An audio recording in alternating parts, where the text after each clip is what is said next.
Bettor Sports Betting is your home for picks, props, and futures for tonight's action.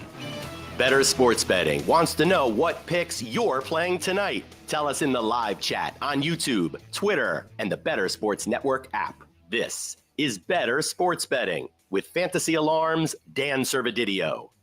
What's going on, everyone? Welcome in here to the Bettor Sports Betting Show on Bettor Sports Network and Fantasy Alarm YouTubes. Thanks for joining us here on a Tuesday afternoon. Appreciate everyone jumping in here. Talk some sports betting. We're covering it all today. We got baseball postseason picks to give out for tonight's NLCS Game 2. We got Heisman Trophy odds to discuss for college football. We got NBA MVP futures and odds to break down with James Grande here. Got an NBA head in here to break that down. And then we'll wrap up with some hockey, some NHL Tuesday game picks from our producer, Adam Bernard. So we're covering it all today. Not NFL, because this is the one day we can kind of take a break from football talk. Even though, James, I just, as soon as we went live here, seeing my Eagles signed Julio Jones. He's back from the dead. Dude, there's been like a bunch of Remember Me signings today. Julio, I just saw the Rams sign Darrell Henderson not too long ago. So there's been a couple interesting signings today. Sorry, James Robinson signed to the Packers as well for another you Remember Me. I know the Giants he has a cup of coffee with Giants earlier this during over the summer, and then they cut ties. So interesting day in sports. Even when football always makes the news, Servo. Like whether or not it's a football day, it always will make the news. On Sunday night's game, the Bills Giants game, your Giants. I didn't even realize Justin Pugh signed off the couch and he's starting on the O-line. Dude, that was the best intro ever. Immediately thrown in the fire, our left tackle goes down, and they're like, "Hey, Justin, can you play straight off the couch? Can you play left tackle now?" He's like, I can't, but I guess I'll give it a go. He was like, I signed on to play guard. I don't know if I can tackle. I know. Yeah. Also, just going to throw it out there, and we don't have to talk about it. It was a PI, but we could just move on. Last play of the game, PI, right? We all know it, right? I mean, clear PI. It was definitely a PI. They just didn't want to call it twice in a row. That was tough, honestly. Tough. I mean, obviously we shouldn't have been there. First half blunder at the end of the half.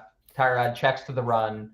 Maybe it's a different scenario, but still in a chance to win. Still PI. Should have had another play. We move on. 1-5. Maybe time for. I know Joe Sheen was in attendance at that Notre Dame USC game this weekend. I know Caleb didn't look great though.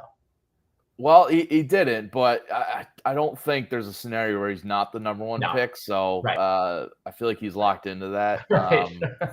Either way, listen, you got to give the Giants credit for even being that close with Tyrod Taylor at quarterback. So I think it's more on the Bills for almost losing that game. I mean, that's bad.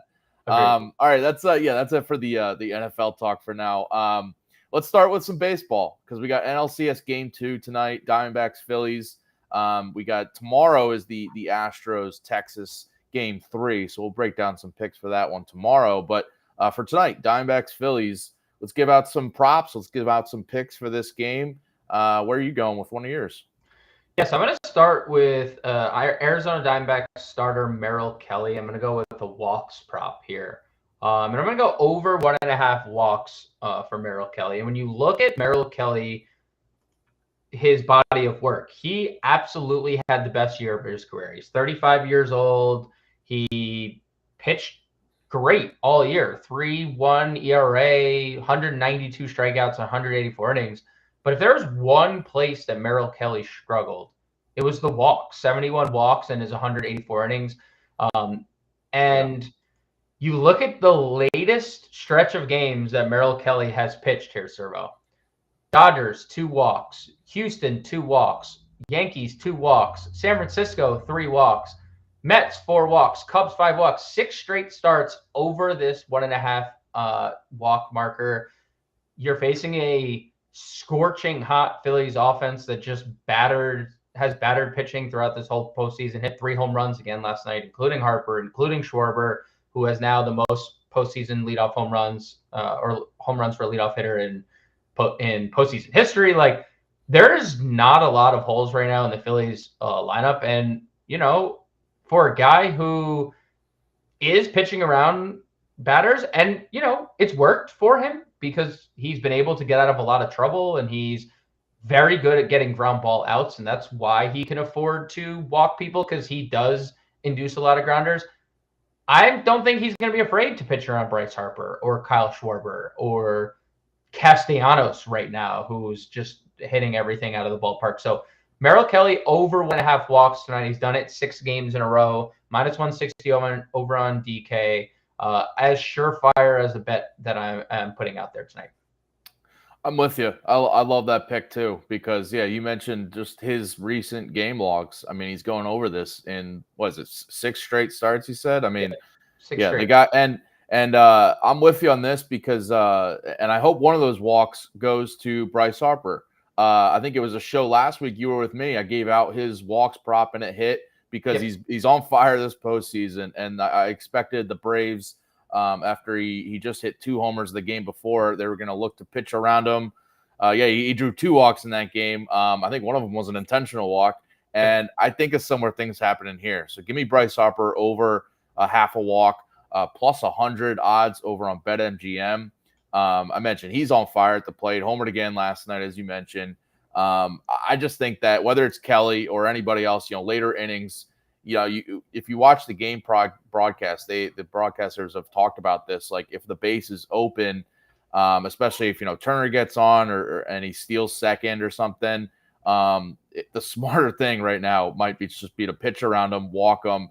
It happened last night. He drew a walk, but there was another at bat even where it looked like, I forget who the pitcher was for the Diamondbacks, but it looked like they were trying to pitch around him. They were throwing him all breaking balls. Harper chased on one, and then all of a sudden it was like, all right, let's try to get him out. And they ended up getting him out. But it was clear like they were just going to throw him breaking balls. So if Harper kind of realizes that and lays off, he's going to draw a walk here, whether it's intentional or not. He's been walked in 5 of 7 postseason games so far, by the way. And that's, obviously with him hitting home runs and doing a lot at the plate himself, hitting wise. And as you mentioned, Kelly has these walk issues anyway. He had you mentioned his track record recently, but career high walk rate for him this year too. So right around a little under 10%, career worst for him. So, and the other kind of wrinkle here is I'm pulling it up right now. Yeah. So the Phillies did not change up their lineup. There's been a lot of talk of whether they would drop Alec Boehm and move Castellanos up to the cleanup spot behind Harper, because Alec Boehm is not hitting right now. He is 4 for 24 in the postseason, 167 batting average. But that plays right back into this Bryce Harper walk prop, because why not just walk him and force Boehm to beat you when he hasn't been hitting? So if Castellanos was moved up to that cleanup spot, which they're not doing, not surprised they're not trying to change up the order now. But the fact that Boehm is hitting cleanup, I think that helps Harper just to be pitched around a little bit more. So, yeah, give me his walks tonight. Yeah, and he's been walked at least once in each of the last 5 games following a home run. So in the 5 games following a home run, he's been walked at least once. So that's a crazy stat. I should have added that one. Yeah, I mean, it's just, like we were talking about it last show, like last Thursday. It's like Bryce Harper in the postseason. I mean, these 3 of them have come in the postseason, right? So the trend likely continues tonight. He hits a home run last night. You're like, oh, right, that's what he does in the postseason. Let's not let him beat us. And perfect point on if I'm a pitching coach or just a game plan, it's like, if there's nobody on base, I would not even consider pitching to Bryce Harper right now. Like, actually, if every time Bryce were to come up 4 times in a game, if there was no one on base, I'm walking him all 4. If that means Alec Boehm is behind me because he's not hitting. So and with the righty Kelly on the mound, Harper crushes right-handed pitching. Alec Boehm does not. He hits left-handed pitching really well, but his hit against righties, he is not hitting well, especially just in this postseason. So. Yeah, I think, and that plays right into Kelly's walks. I mean, I think 1 or 2 could come to Bryce Harper alone. So, all right, what else you got riding for this game? I'm going to stick on the pitching side of things. Listen, I was very critical of Aaron Nola this year, and I think the way his season went, it was warranted, but I'm going to go over 15 and a half outs, and he has looked like a complete different pitcher over the last month. And you know what time better than September and October to find your ace-like form. I mean, you look at the last 4 starts for Nola, 2 postseason starts, twice he faced Atlanta over that span, 1 in the regular season, 1 in the postseason. 5 2/3 or more in each start, 2 earned runs or fewer in each start. This has been a guy who's not walking anybody, just 2 walks over that span. He has 8+ strikeouts in 3 of those 4 starts. And for a guy who did allow a lot of power early on, 193 ISO allowed against lefties, absolutely nothing against anybody over the last 30 days, and including left-handed pitching. 087 ISO to lefties, 044 to righties, 200 WOBA allowed to lefties, 254 WOBA allowed to righties. And yeah, Arizona has a fairly decent lineup. I mean, they're not in this game if that lineup isn't as good as it is, right? But if Nola, who has looked good in the first few innings and the first trip around, when you look at his season-long stats, it's been 3rd trips around. I think that we're going to see Aaron Nola pitch into the 6th inning here. We've seen it. And I understand Philly has a very good bullpen, and they're not going to be hesitant to go to it. And outs can be tricky. You kind of alluded to that on our last show, in Strider, because I took the Strider outs, and he finished at 5 2/3, and I needed 1 more out to hit the over. But nothing that Aaron Nola has done lately, and nothing that Philly's done with him in the postseason. I mean, they've let him go 7 and 5 2/3, and granted, they've had big leads in both those games. But it just speaks to where he is right now in form. And so I think 15 and a half outs is very attainable. Again, it's 1 out into the 6th. If he gets us 1 out into the 6th, then we're sitting pretty here. Minus 135 on DraftKings. Obviously, the lean is to get the over. I like Aaron Nola to get deep into this game. I think this is going to be somewhat of a pitcher's duel. I looked at the under as well at 7.5 runs, but ultimately just went with the pitcher's props and 1 more. But I'm going to go over Aaron Nola, 15 and a half outs. Yeah, listen, I gave out Wheeler's outs prop over yesterday, and that hit, because the idea of the Phillies, they want strong, longer outings from Wheeler and Nola, and they've gotten that this postseason.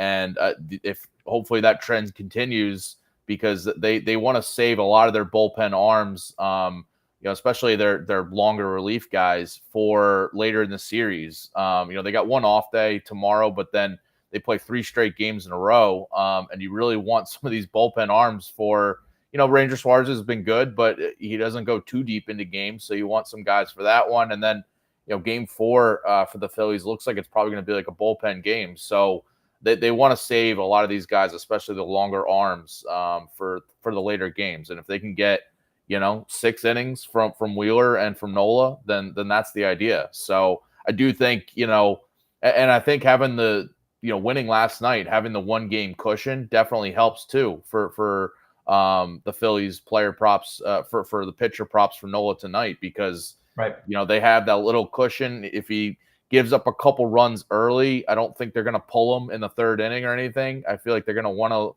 let him go, settle down a little bit. So I'm with you on that one. And I think he goes into the 6th inning. Maybe he doesn't finish it, but I do think he gets at least 1 out in the 6th inning, for that matter.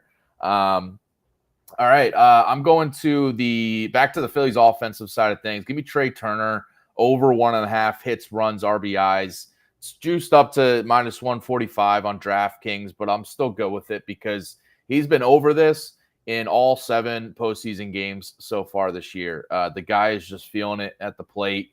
We know he hits better at home, as he did during the regular season with that home crowd giving him the standing O, but he definitely clearly feels more comfortable hitting at home either way. And also hits righties better than lefties. He did during the regular season, notably better against right-handed pitching. So that goes well for him starting out against Merrill Kelly, at least. Really good BVP numbers against Merrill Kelly, too. 9 for 21 in his career, 429 batting average with 6 RBIs, too, in this matchup. So you're giving me the double thumbs up for the BVP numbers. Love BVP. It's my favorite. Listen, you can't always take it. No, I know. Take it as gospel. I realize that, but I think in this instance, it says something. He's one of the Phillies hitters that does hit Kelly well. So, I just think that, and him hitting in front of Harper too. I mentioned, Harper, maybe getting pitched around a little more. They're going to go at Turner and try to get him out, so he's not on base when Harper comes up. So, I think that kind of plays into it. You can get balls in the strike zone to hit, and and if he gets on base and Harper's kind of behind him, I feel pretty good about that.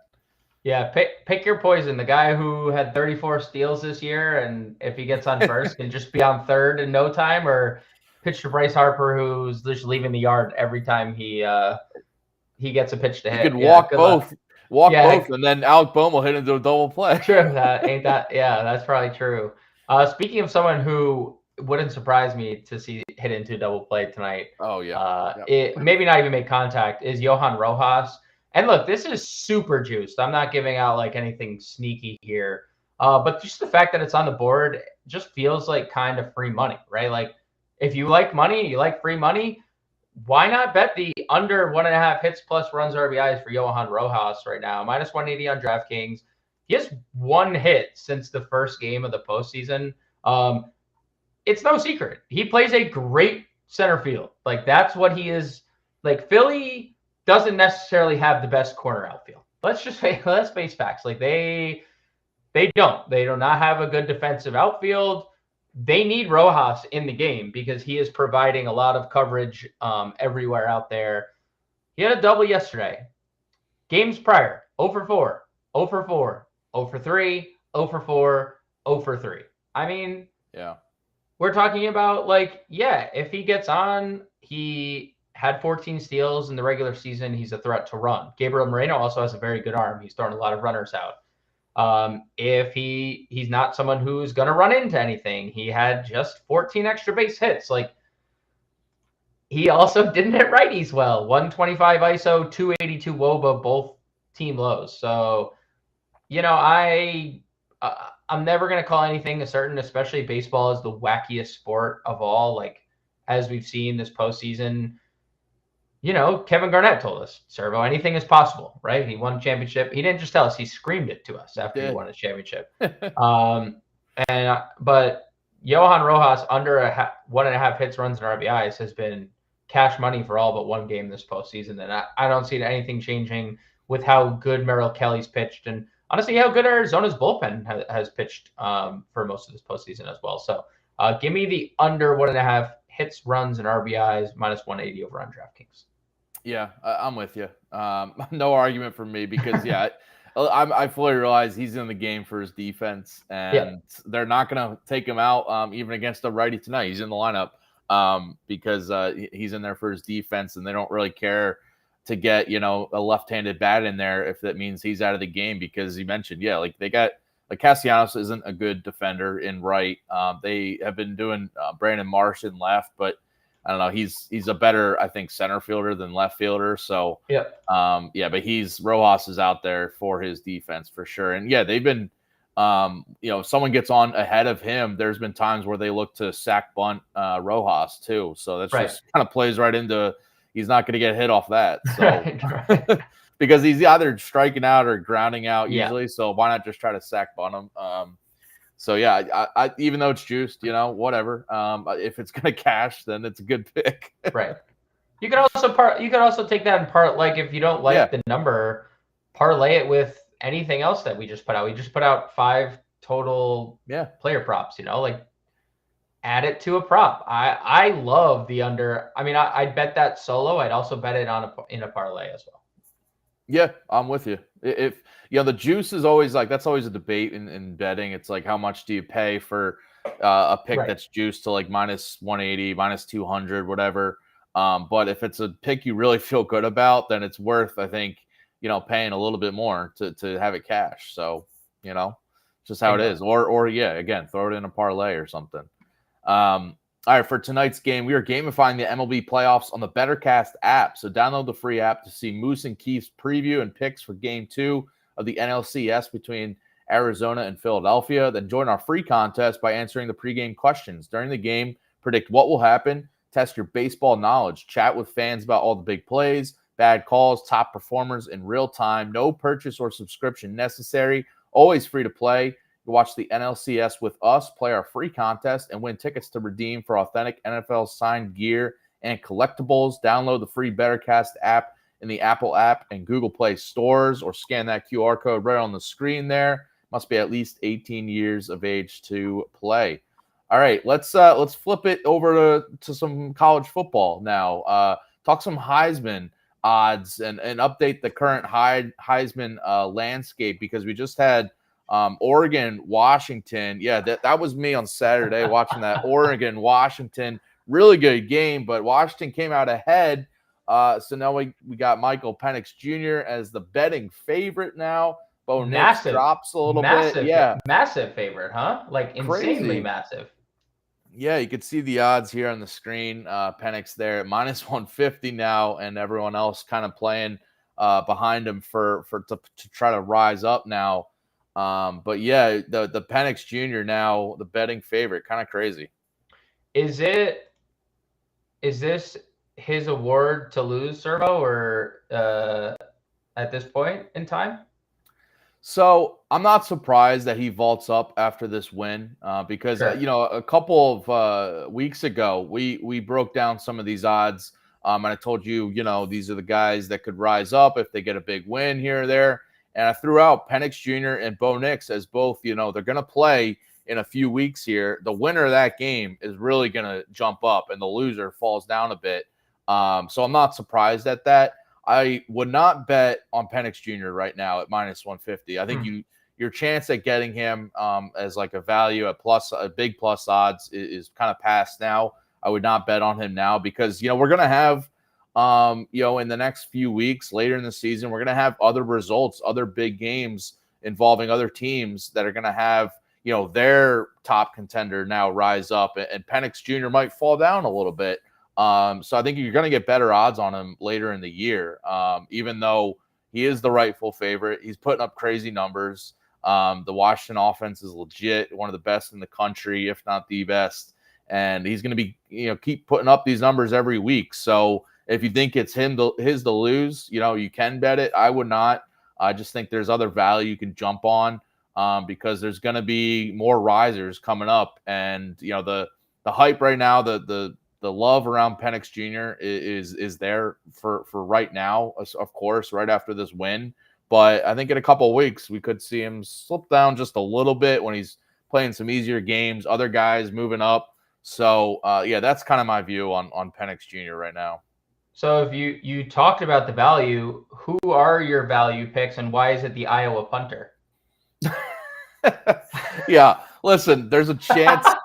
So, Iowa beats Wisconsin, and there's a chance Iowa finishes, like 12-1 this year, 11-1 going to the Big Ten championship, and who knows? So maybe someone from that team has to win it. But that's the punter, right? I mean, I saw they tweeted out how good their punter is good. Yes, he's like pinning everybody within the 10-yard line, right? I mean, so what Iowa does is just this is a quick tangent, but what Iowa does is play really good defense. Their offense is terrible.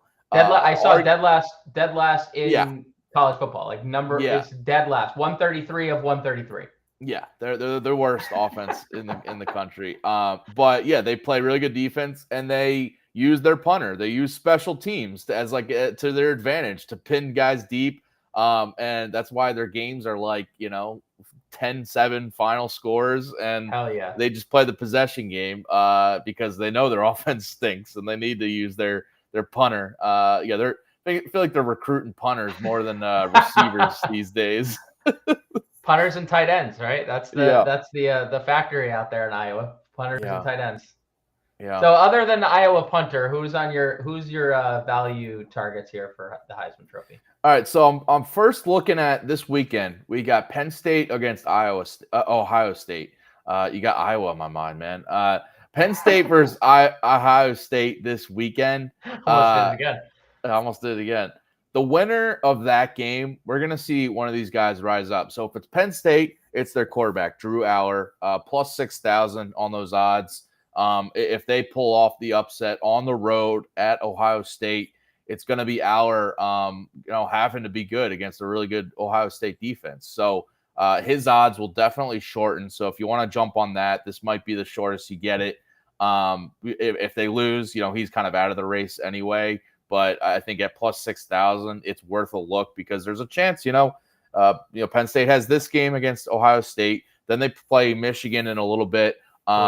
If Penn State does win both of those, then Drew Aller is going to be a real contender to win. But I don't personally think they win both, but still, there's the value on that.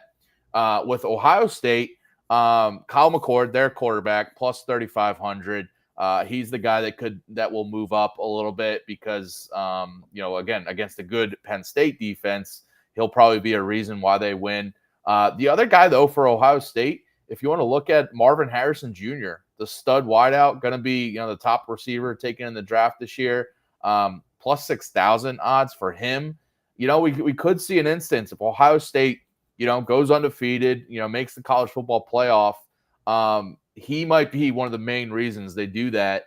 And it could be a situation we saw with Devontae Smith winning the Heisman for Alabama a few years ago. It's not out of the question. It doesn't happen often, barely happens at all for a receiver to win the Heisman, but Marvin Harrison Jr. is like an otherworldly talent at the college level, and he will be in the NFL. So I think there's value on that. He's been starting to put together some big games. Ohio State also has a bunch of banged up players on the offensive side, like their running back room. Emeka Egbuka, their other really good receiver, is out right now. So it might need to be another huge Marvin Harrison game this week and, coming down the stretch. So the value on both these Ohio State guys is there if they get past Penn State. And then later in the year when they play Michigan, if they get past them, we could see one of these guys being a finalist. So I think there's value in both those guys. I've mentioned it, I think, every time we've talked Heisman, but Jordan Travis, the quarterback for Florida State, is still a value, in my opinion. Plus 1,200 on the Heisman odds right now. Florida State has a top 25 matchup against Duke this week. They're favoring in that. They should win it. But that's a really good, resume booster for Travis. And then they get past this one, which, again, they should. They have a really strong chance at finishing the regular season undefeated, going into the ACC title game. Should win that, too, and go into the college football playoff. And Travis is going to be a huge reason why. Their defense is good. They got a lot of talent at the skill positions, but Jordan Travis is going to be the headliner for this, possibly undefeated Florida State team. So I think there's value still on at plus 1,200. He's kind of the guy that people don't really look at Florida State as being, at the top tier of the college football world, but we look up, for the college football playoff, and they might be there. And Jordan Travis is going to be, probably a Heisman finalist, Heisman contender for sure. So I think there's still value on him. The last guy I'll throw out, Carson Beck, the quarterback for Georgia, plus 3,000 odds. I think he's another guy that could start to rise up because, Georgia, number one team in the country. But Carson Beck is starting to get more involved, in the passing game. The running game is not that strong for Georgia. I feel like they're going to start to lean more on Beck to win some of their tougher games coming up. And the big thing here is their best player on offense, Brock Bowers, the tight end. He's out right now. He just got hurt this past week with an ankle injury. He's getting surgery. He's going to be out for 4 to 6 weeks, might return for the college football playoff or the SEC championship. We'll see. But in this stretch, this is a chance for Carson Beck to kind of really step up, get other guys involved, because before it was like, all right, Brock Bowers is the best guy in this offense. Without him, what do we get? But I think there's a chance for Carson Beck to really rise up. So I think there's value on him at plus 3,000. We're going to probably get an undefeated Georgia team in the playoffs. So why not take a chance on him as the quarterback? I gotta ask, because throughout all that, there was a clear omission, I think, for people that obviously are watching college football. No, it is not Deion Sanders. He's not eligible to win the Heisman this year. But one Caleb Williams, who, his team suffered a pretty tough loss against Notre Dame this past weekend with a lot of scouts in attendance. What's your thoughts on Caleb Williams? I mean, whether or not he wins the Heisman, honestly, he's not going to hurt his trajectory in the NFL. But like, from a betting standpoint here, Servo, like, would you take the now plus 3,500 according to our graphic here? I see on DraftKings updated plus 2,000, like anywhere from plus 2,000 to 3,500. Is there any love for Caleb Williams at that number? I'm not going there. I'm staying away. Listen, when we talked about the Heisman odds, in past shows, if you probably remember me saying I would not bet on Caleb Williams to repeat as the Heisman because it hasn't happened since Ohio State's running back in the 70s. It's just not a thing that happens. These voters want to vote for someone new. And I think the fact that Caleb Williams, they just lost their first game against Notre Dame here, their first real tough matchup. And I think USC is going to lose, possibly 2 or 3 more games this year. Their defense is terrible. Like, it's not on Caleb Williams. I know he didn't play his best against Notre Dame, but their defense is going to cost them a few more wins this year. So I just think that USC, they dropped to 18th in the rankings too, which I think is telling that these AP voters and like the national media, national kind of view USC as really a tier down, even just suffering 1 loss on the year. And I think they're going to lose a couple more games. Williams might, he's going to put up his stats. I do worry though, if they do start losing a couple more games against some of their tougher opponents coming up. If he kind of shuts it down, which you can't blame him for. So I think that also plays into it. You got to have that in the back of your mind for just betting on him. But yeah, I would not. I know that the odds are looking juicy now that it's that low because he was, before this game, he was like the betting favorite. It was basically him and Michael Penix. But yeah, I wouldn't go back to there. Okay. So, I mean, the other guys, just kind of keep an eye on. You obviously can't rule out like J.J. McCarthy, the quarterback from Michigan, because Michigan's another team, like Ohio State, could just roll through the regular season and go into that matchup undefeated. Jaden Daniels for LSU is another guy to keep an eye on. LSU's, now suffered a couple losses, but Daniels is putting up big stats every single week. So I think he's kind of a dark horse in this situation. But, I think those other guys I mentioned, like the Ohio State, Penn State matchup is going to really determine, some big risers and fallers this weekend. And then, I think Jordan Travis is still kind of my pick. I just think, I don't think Michael Penix is the rightful favorite right now, but I think people are kind of forgetting about Jordan Travis because Florida State hasn't really played a lot of marquee matchups, and they won't the rest of the season, unfortunately, because the ACC is terrible. But I think like they're going to roll through everyone, and I think Travis is going to be putting up numbers every single game. So, he's kind of another buy low that I broke down earlier. All right, so let's talk some NBA. And by the way, tonight we got college football Tuesday night games tonight. I got a college football DFS playbook out. That if you want to check that out, build some DFS lineup. You can get that with the All Pro subscription. Fantasy Alarm All Pro subscription. You can unlock all of our content for every sport.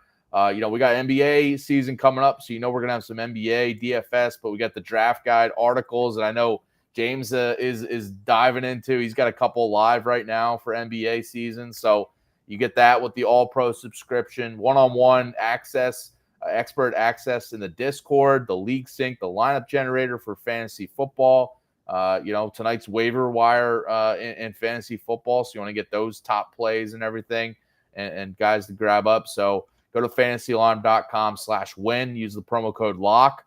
Scan the QR code right there to jump on it as well. Get it on the Fantasy Alarm All Pro subscription. All right, let's look at NBA, some futures in the NBA because what season starting next week, right? Next Tuesday. We're 1 week away. Officially 1 week away. 1 week away.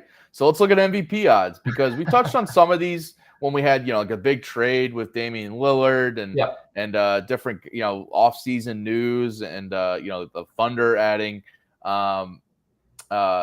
blanket on his name, Bradley Beal. The Suns, not the Thunder. The Suns, yeah. Sorry, I was looking at it's okay. Looking at the Thunder there. But yeah, so we talked about some of these, but I want to ask you some specifics here. So first, we got to start with Nikola Jokic, right? Won it 2 years ago. Could have beaten Joel Embiid last year for it. Is the favorite, betting favorite now, plus 430. You see there over on FanDuel odds. Is it basically his award to lose? Make the case for and against him before we talk about anybody else that could beat him for it. So you were talking about it in terms with Caleb Williams, how voters want fresh blood, right? And Jokic not only won it 2 years ago, he won it 3 years ago. So he was the back-to-back MVP, and we actually had back-to-back MVPs because Giannis had won 2 years in a row. Then Jokic won 2 years in a row. And, not to take anything away from Joel Embiid, especially, this is Philly's world and we're all living in it at this point with, how good your teams are all the time. But, Jokic was better than him last year. And not by a lot, but I think that there would have been a three-peat if there wasn't voter fatigue. But now that the voter fatigue is come and gone and it's out of the way, I do think he is – the rightful favorite.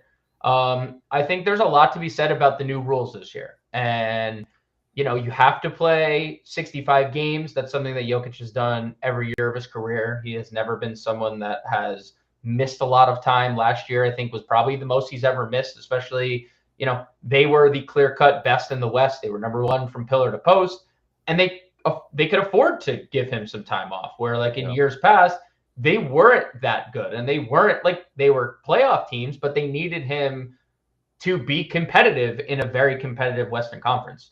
This year, they come in, he's healthy entering the year. He took the time away where he didn't play the FIBA, and he has fresh legs coming to the year. And I know, obviously coming into the season, they played the longest, right? So, they might be the most tired of all the teams because they play deep into June.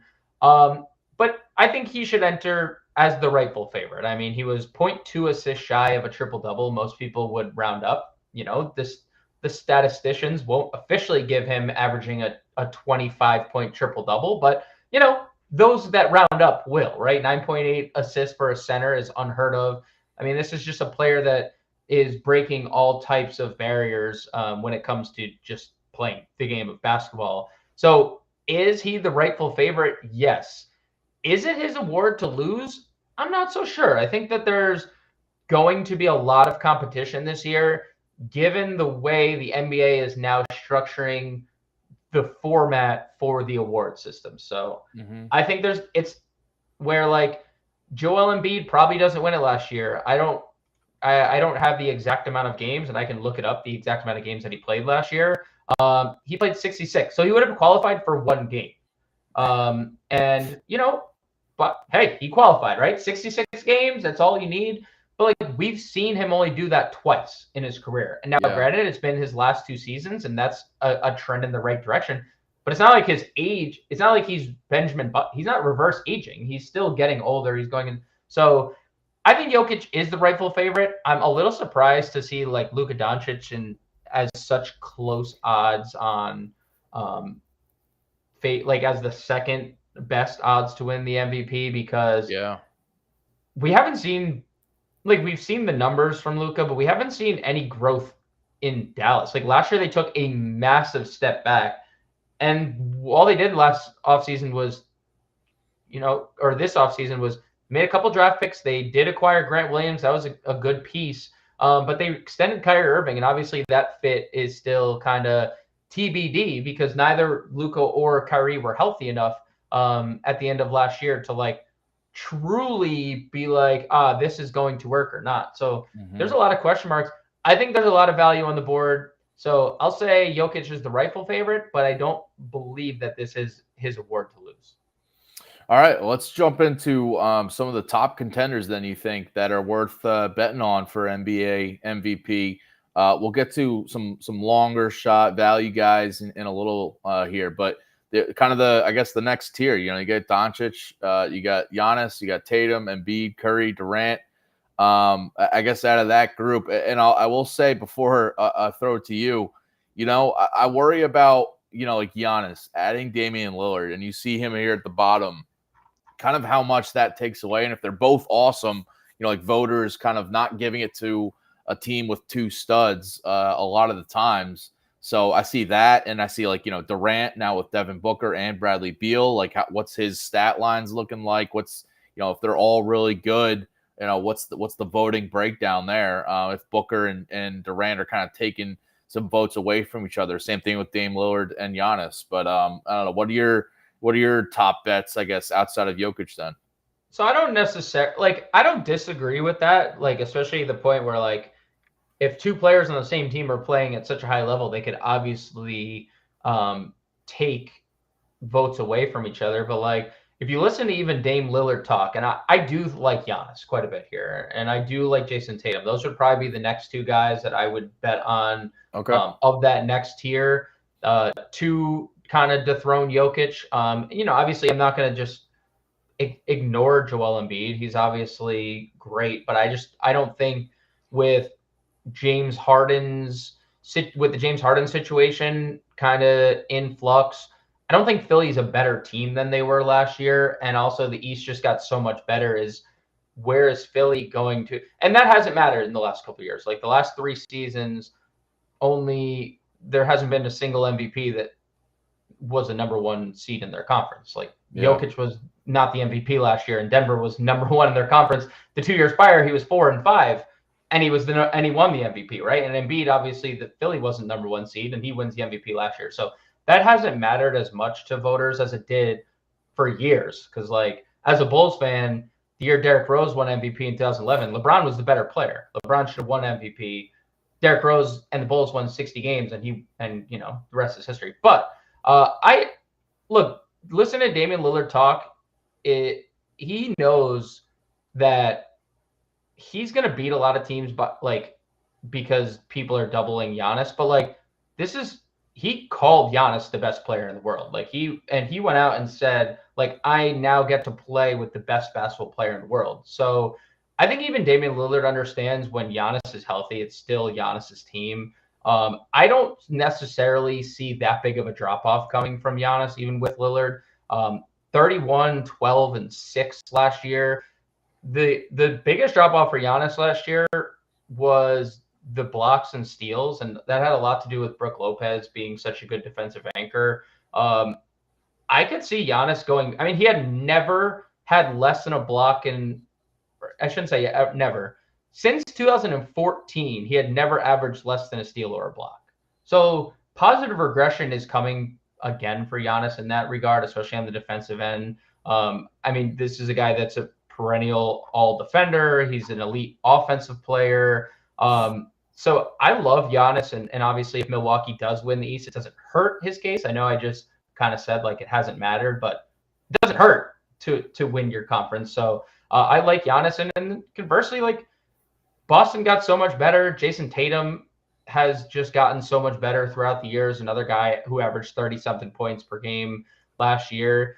And I think the one thing about Tatum that we've seen throughout the years, not only has he become a better scorer, he plays a lot of games.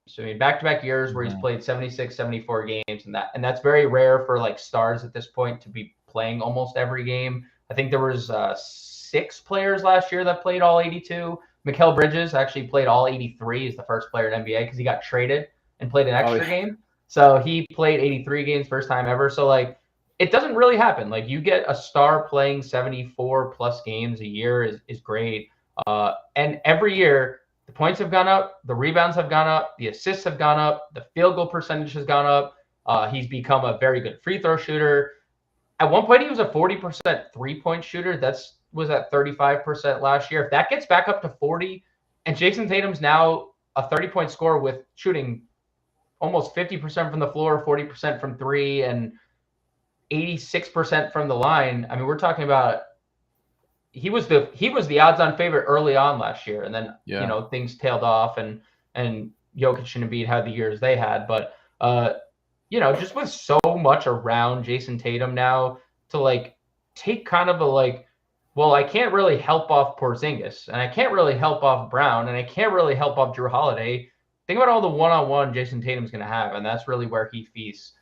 So I would say in the next tier, it's Giannis and Tatum for me. The only thing, the elephant in the room for Giannis is the games played, but he has played 60-plus games in each of the last 4 games, but only in 2 of those he's played, or only once of those he's played 65. So he's obviously going to have to get over the 65-game marker, but he has played 60 in 4 straight.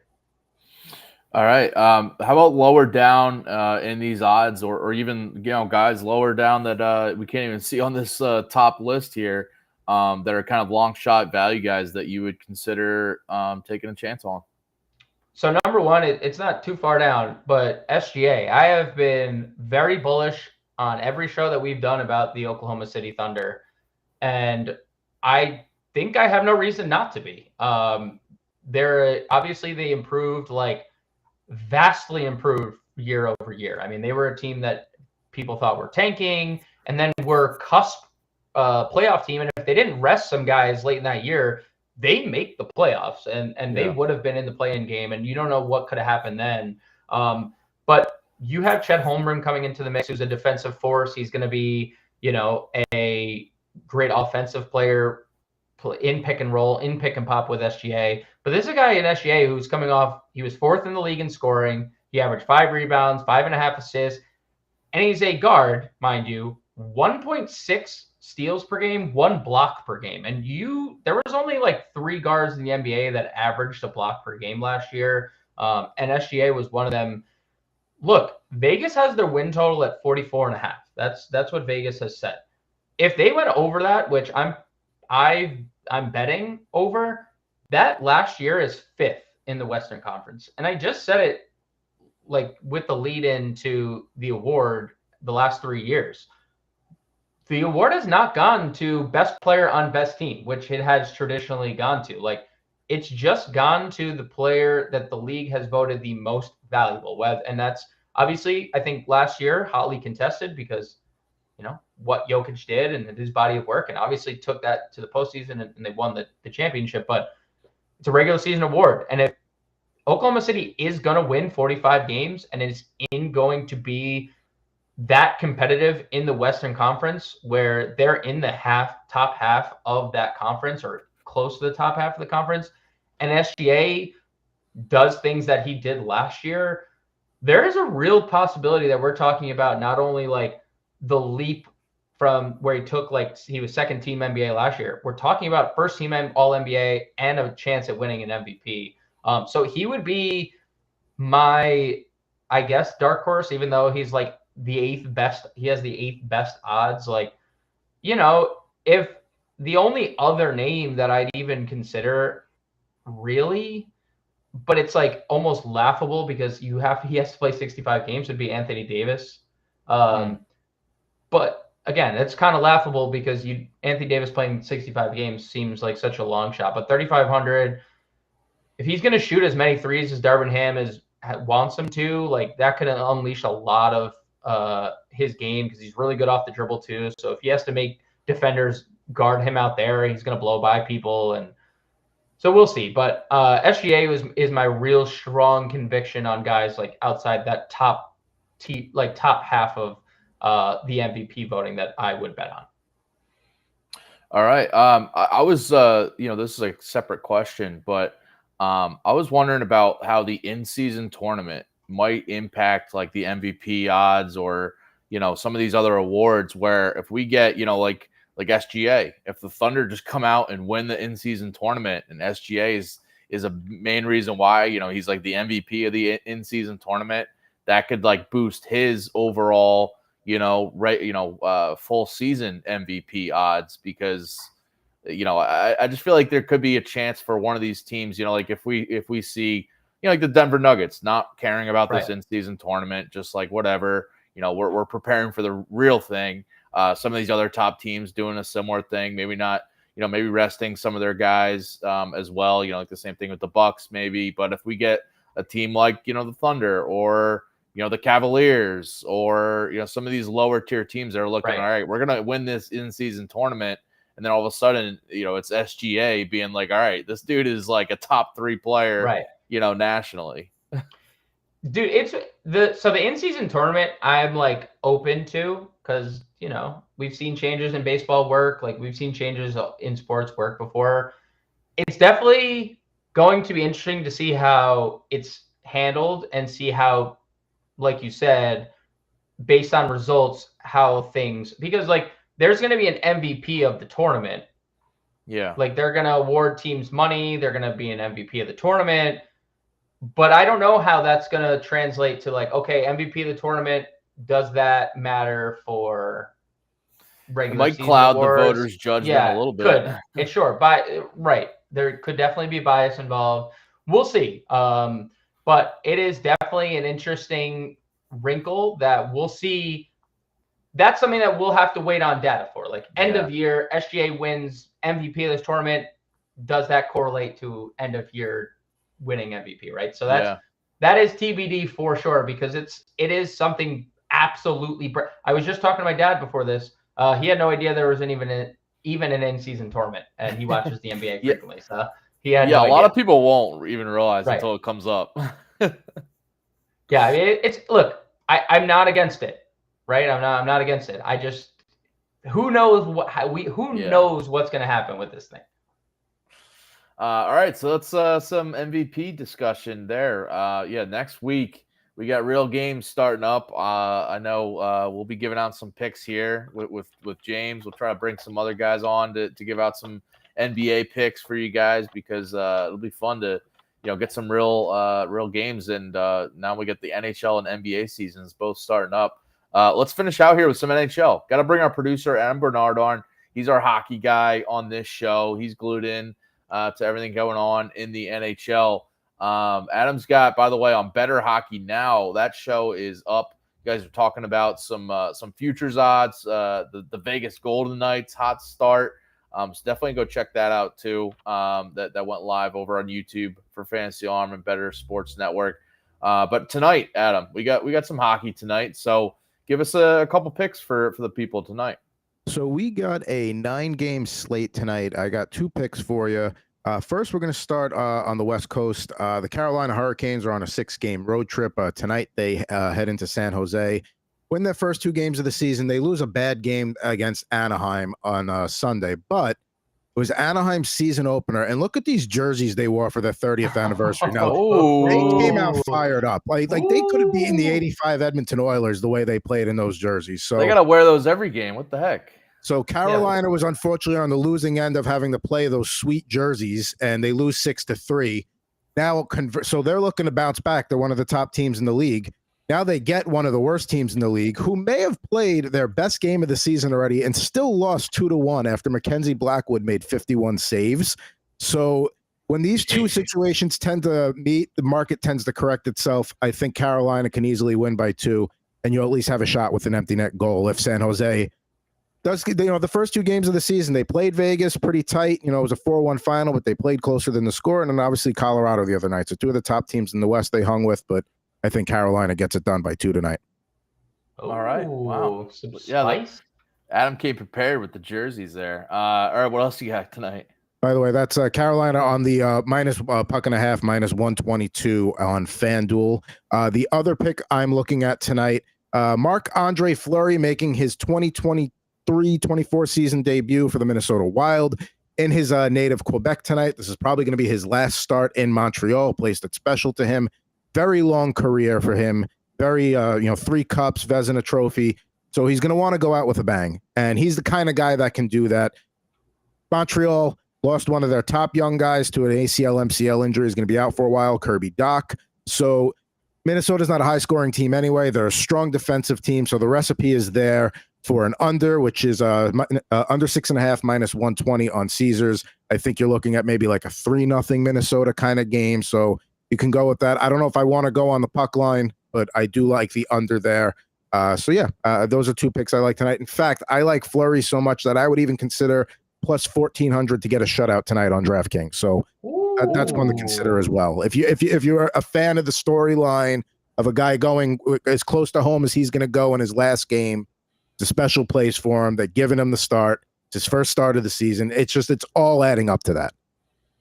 I love a good storyline for to back a betting pick. I know people, a lot of the experts out there come out with all these analytics of like, oh, well, this is what the numbers say. But if I got like a storyline like this, Marc-Andre Fleury in his last start in Quebec, I can get behind that. So it's against a bad team too. So yeah. I mean, everything is there for it. Love it. That's wild.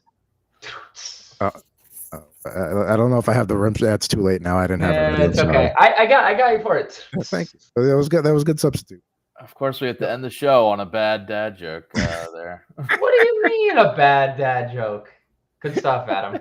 Thank you, Adam. Appreciate that. Yeah, we got to bring him on for some hockey because I'm not totally glued into hockey just yet. We got a lot of college football to break down for myself. So, but good to get him on. Thanks for everyone for tuning in here. We got to get out of here, but coming up tonight on the Bettorcast app, as I mentioned earlier, we got the Diamondbacks-Phillies Game 2 Bettorcast going on, so download the app for that one. We'll be back tomorrow, 4 p.m. Eastern here in the show.